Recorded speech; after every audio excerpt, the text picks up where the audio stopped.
Hello everyone, this is Professor Vincent Torre Bungolan. Pag-usapan natin ang guidelines kung paano magsisimula o paano mag-a-apply ng entrance examination sa Polytechnic University of the Philippines ngayong susunod na taong pampaaralan 2025-2026. Okay, bago dyan mga kaibigan ay i-flex ko lang ang ating lugar kung saan ay mayroon tayong pinauupahang bed space at syempre room for rent. For the past 20 years na nandito tayo sa Santa Mesa mga kaibigan, ay marami na pong mag-aaral mula sa Polytechnic University of the Philippines, STI, Arellano University at iba pang mga estudyante sa U-Belt area.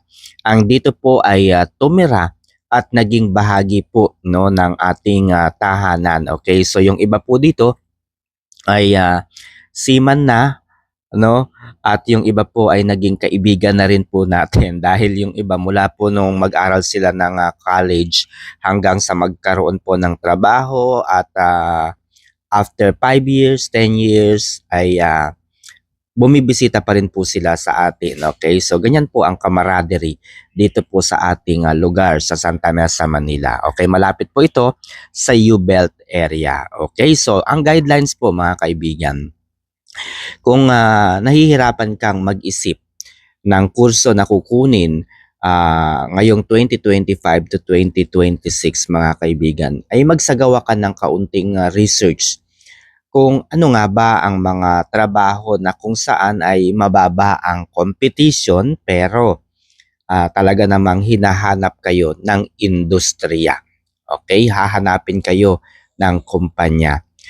Pero kahit anong kurso po ang inyong piliin, ay napakaganda po sa PUP dahil after your graduation po, ang ginagawa po ng PUP ay inirerekomenda kayo sa mga kumpanya. Ganyan po ka-competitive ang mag-aral sa Polytechnic University of the Philippines.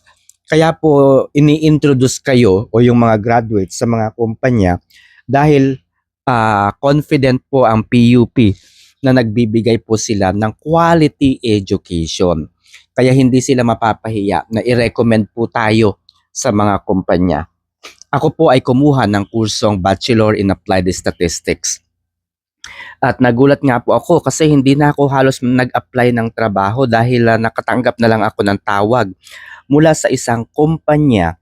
At nung tanungin ko po kung paano nila nalaman ang aking profile, paano nila nalaman ang aking contact number, ang sabi po nung kumpanya ay inirekomenda po ako ng Polytechnic University of the Philippines. Okay, kaya pinakang payo ko sa inyo mga kaibigan, kapag nagsimula kayong mag-aral sa PUP, Santa Mesa, Manila at iba pang mga branches ng PUP, huwag na ninyong papalitan ang inyong mobile number o ang inyong cellphone number. Okay?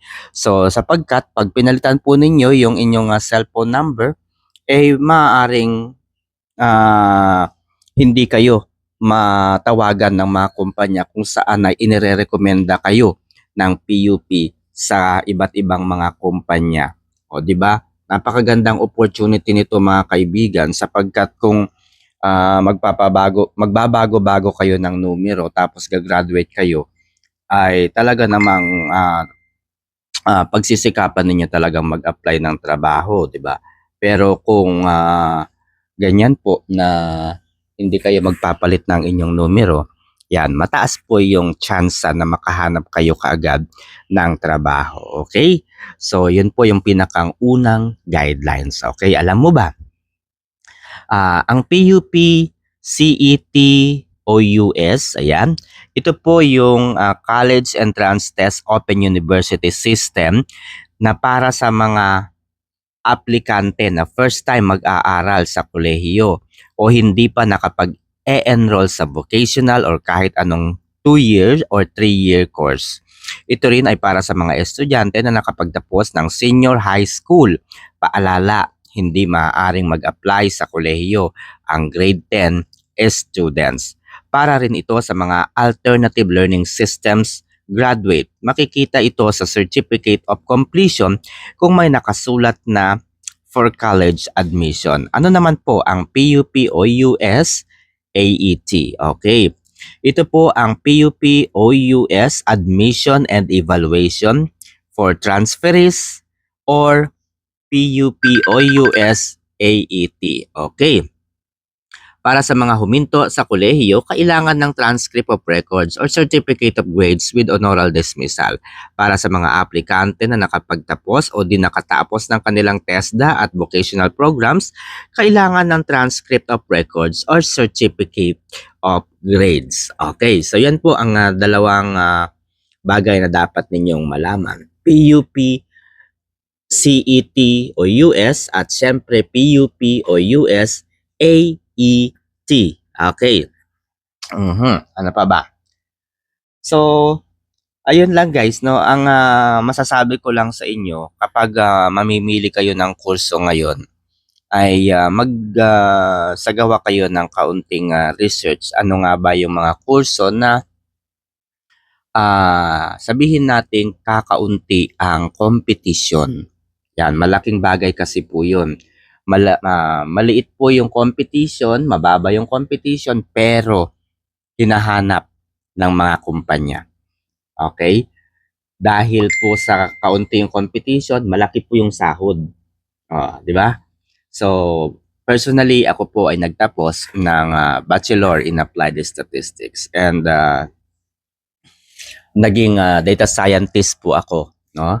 At syempre, kapag nakahanap ka ng isang kumpanya na kung baga ay swak na swak yung statistics, maaari kang sumahod dito sa Pilipinas ng hanggang 300 to 350,000 pesos monthly salary.